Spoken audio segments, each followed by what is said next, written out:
Alright, hey, this is Burt with another film review, and today I will be reviewing John Wick Chapter 3, Parabellum. Basically, this one is a little bit late because I wasn't able quite to go see it when it came out. I had a little bit of time, but then some people I knew wanted to go see it, so I went and saw it with them. So I was a week late on going to see it, but I got there, so now we're doing the review. And basically, the third film in the series, Parabellum, takes off immediately after John Wick 2 ended, with our titular hero on the run after being excommunicated by the assassin organization that he was working with previously. The film basically throws him and the audience straight into the action from the very, very start of the film. So, if you're going to see Parabellum, or if you're thinking about seeing Parabellum, that probably means you've already seen the first two films. So you pretty much know what to expect at this point. There's not a lot of story in the John Wick franchise. Really, not really much at all. It's just bare-boned and it's there. It's really just there to sell off the really elaborate action sequences. Like, in this film, there's a little bit more story than maybe there was previously. We learn a little bit more about his backstory and how the organization of the high table and all that sort of work. But it's still just there to keep driving these action sequences. And the action sequences are exactly what you get. Like, the stunts on display here are just pretty damn good. Some of them are the most beautiful sequences of action in a single shot that just runs so long that you have to marvel at the skill required by all parties in order just to pull that off. And I mean, we live in a climate now where most big blockbuster action movies are filled with constant cuts in order to hide the false nature of the action sequences and also build up a false energy for the film itself, keeping the audience on the edge of their seat, as it were, through cuts rather than content.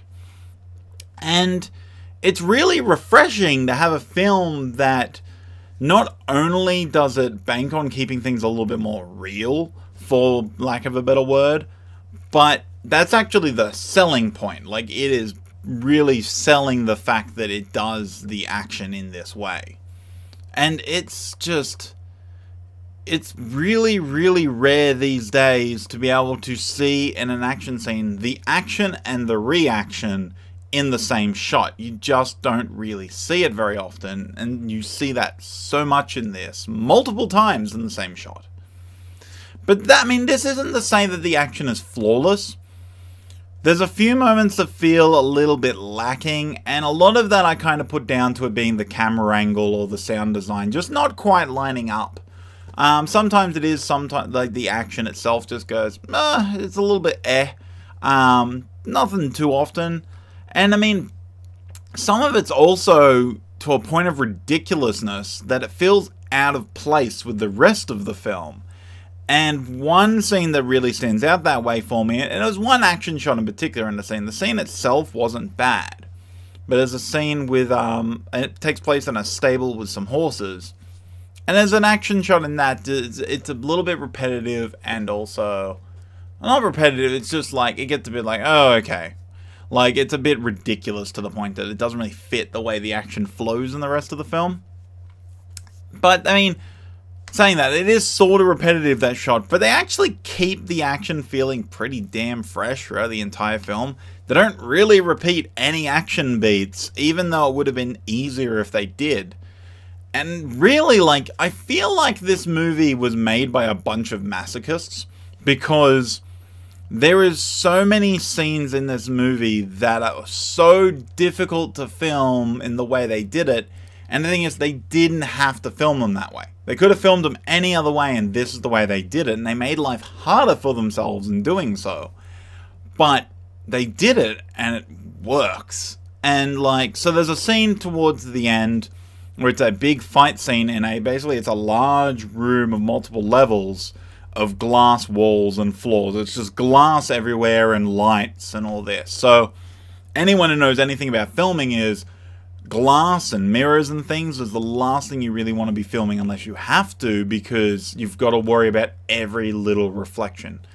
The best way if you're doing a lot of it is to minimize your crew, but even then, you got to worry about if there are angles. You've got to know what angles are coming from where, so that way your reflection of a cameraman doesn't pop up because, yeah, he wasn't in this reflection, but he was reflected over here, which is then reflected back over here. So it's a really complicated setup to deal with, and they might have done some trickery to get around it, but ultimately, like, they pull it off. They could have just done this in a regular room, but they pull it off in this big-ass glass room, and the end result is really, really satisfying to watch. It's a really nice fight scene, and it has some really damn good choreography and nice moments, too, which add to it.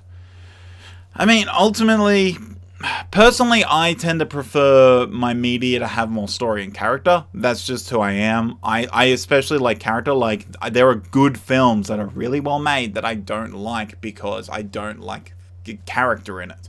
And I don't even know that I don't like the characters. I don't like the way the characters are done. And that's just kind of my thing. So, with these sort of films, it's like, okay, I kind of wanted a little bit more. But the action that they do have is still good enough that it's enjoyable enough for me that I can I can just have fun with this film. I wasn't feeling bored at any point, so I was able to just have fun with it. Just for me, I would have preferred something else. So, and I just don't think it was quite as good as the first John Wick. I really like the first John Wick. Second one, I think, is probably the worst of the three for me, and that's not even a bad thing. It's just not as good as this one. But then this one's it's alright. So I'm giving it a 3.5 out of 5, and part of that is my personal thing of I prefer story and character. Just action movies don't really do a lot for me. Whereas if you were someone who just loves action like one of my friends does, and that's what both of them kind of do, that I went with, you will love this movie, essentially. Like, you will really enjoy this film. It's just, yeah, if you want story or character, probably go somewhere else. Just, this would be a nice movie just to throw on and not have to think too much about. But anyway, guys, thanks for watching. Let me know what you thought of John Wick Parabellum in the comments below. And if you liked the video, leave a like. And if you didn't like it, leave a little dislike. And if you're new to the channel and you like the review and you like reactions and gameplays when they happen again, you can hit the subscribe button and it'll keep you up to date on everything, and that would be awesome. But anyway, guys, like this week, I have a lot of reviews. Like literally today, after filming this, I have to go see Aladdin, and then immediately afterwards, I'm going to see Rocket Man. And I've seen Brightburn yesterday, so I got a reaction for like a review for that coming up. So there was lots of reviews this week, as well as any reaction videos. So this week's going to be a pretty busy one. But anyway, guys, thanks for watching. Hope you look forward to all that content, and I will see you in the next video. Oh, guys, what happened again? Helt creepy looking. He what now? Let's make another one of himself. So she's the Terminator?